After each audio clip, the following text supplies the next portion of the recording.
some Ghanaians are expressing doubts about the ability of the Black Stars to end the country's 42-year-old AFCON trophy drought after the senior national team lost to Cape Verde in their first Group B match on Sunday. Many of the fans who trooped to a viewing center at Osu were optimistic the Black Stars would win their first match and bolster their chances of lifting the trophy, but they were left disappointed as Ghana lost by 2-1 goal margin. Maxwell Agbagba was there and now reports.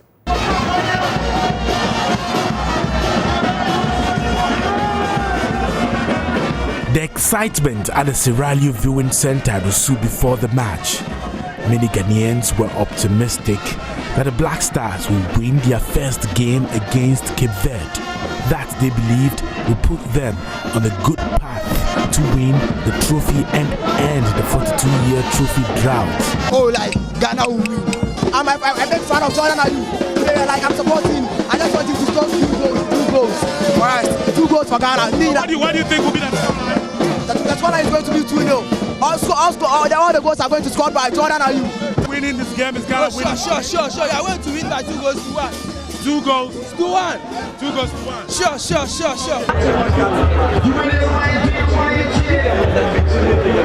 For some of them, they were full of pessimism. After many years of heartbreak from the Black Stars, they have simply lost all hope. Okay, so like as you know, Black Stars they don't have anything good to offer the country. Honestly, they don't have anything good to offer the country. So me personally, I'm just expecting a loss. They will lose. Oh. Black Stars. So you say we are losing? We are losing. Ghana is. By how many goals? By 2. 2-0 against 2-0 against Ghana. Wait, before I go. Wait, before I go. Are you Ghanaian? I'm a Ghanaian, fully Ghanaian. Ghana no Jibo. I know the bad. We are Ghanaian. Me a Ghanaian, I be Ghanaian. Her.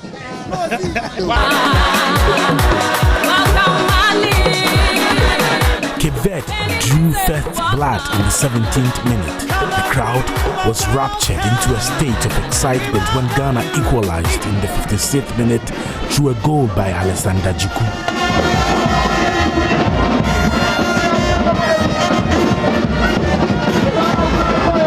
But Cape Verde scored again in the 92nd minute, making it 2-1 against Ghana. The game ended and the blame game started. So disappointed. It's very disgraceful. Playing against Cape Verde, your first match, and losing this horrible lose is so bad. It's so bad. I'm very disappointed. I wasn't disappointed at all. I wasn't disappointed because I was expecting this. I knew this was how they were going to play. Because one, Black Stars, we don't have a formidable team. They just, if they say, they just pick up the players from anywhere they find them play football and they bring them in to come and play. No, they're not going to make any impact. They are not going to make any impact. We can now go to Muftau Nabela, who is pitching camp in Abidjan, monitoring the games for us. Muftau Nabela, tell us more. First, I want you to clarify, was Ghana's coach attacked yesterday after the match? Kindly unmute for me, Muftau. I apologize. It was a verbal attack and not a physical attack. Many supporters were not happy with the outcome of the game against Cape Verde. And many of us already knew that the supporters were never going to be happy, considering the fact that since Chris Hughton took over the coaching job of the Black Stars, the national team has been very uninspiring. So the venom, or should I say the vitriol, which was directed at Chris Hughton, was expected. But what actually happened was that when the supporters were using words that I cannot put on air on Chris Hughton, security took them away. That was what actually transpired. Yeah. Well, in fact, even journalists wanted to go to the Black Stars dressing room. So yeah. So many are attributing the loss to. They say that Ghana lost at the bench, and trying to explain that our selection actually wasn't good for the match. I mean, you have been there. You've seen the players and how they've prepared for the match and all of that. What would you say? Well, coaches are paid to make decisions. When the decisions...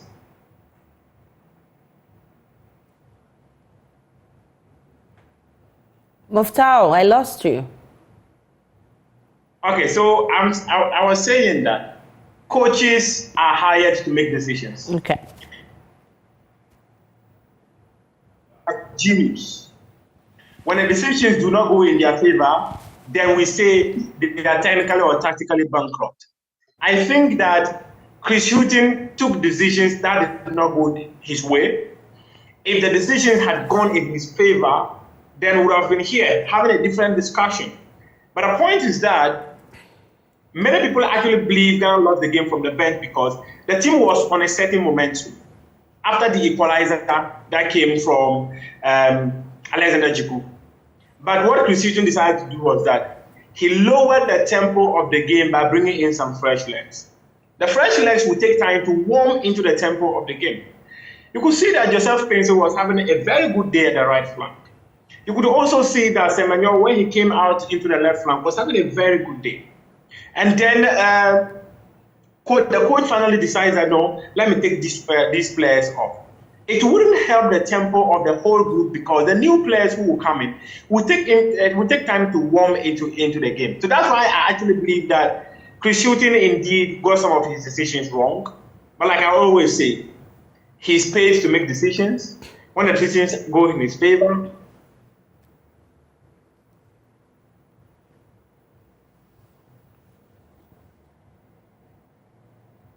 Muftao, we lost you. I apologize for that. I was saying that Chris Hughton took decisions that did not go in his way. If they had gone in his favor, we would be here having a different conversation, saying that he's a very good coach. He made changes that impacted the game and brought us a win.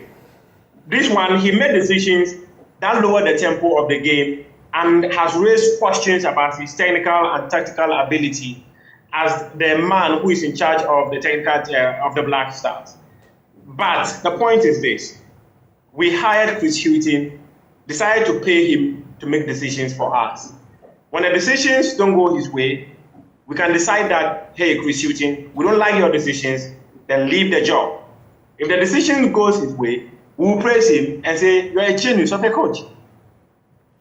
Muftao Nabila, of course, there's a match coming up on Thursday and they are facing the giants, Egypt. What do you think? Are they prepared enough for this game? Okay, so this one is not going to be my opinion, but the conversation I had with the players. Okay. I spoke to Jordan Ayew, I spoke to Richard Ofori, I spoke to Dennis Odoi, I spoke to Alexander Jiku. In fact, and the head coach himself, Chris Hughton, all of them in the mixed zone. Richard Ofori says, we are Ghana, we are not afraid of anyone. Jordan Ayew says, we are Ghana, we are not afraid of anyone, but we are now in a difficult situation. Jiku says we need to be aggressive enough if we want to pick points. Dennis Odoi shares the thoughts of Jiku. And Chris Hughton says that beating Egypt is not impossible. Okay. He just needs the right mentality. Well, he adds that he cannot take responsibility for individual mistakes. Okay. He can only take responsibility for the collective group. Of course. And here, he's charging the board to do the right things against Egypt. And it's the individuals who make up the team. So definitely I will eat my fufu before watching that game. Grateful, Muftao Nabila, for bringing us updates from Ivory Coast.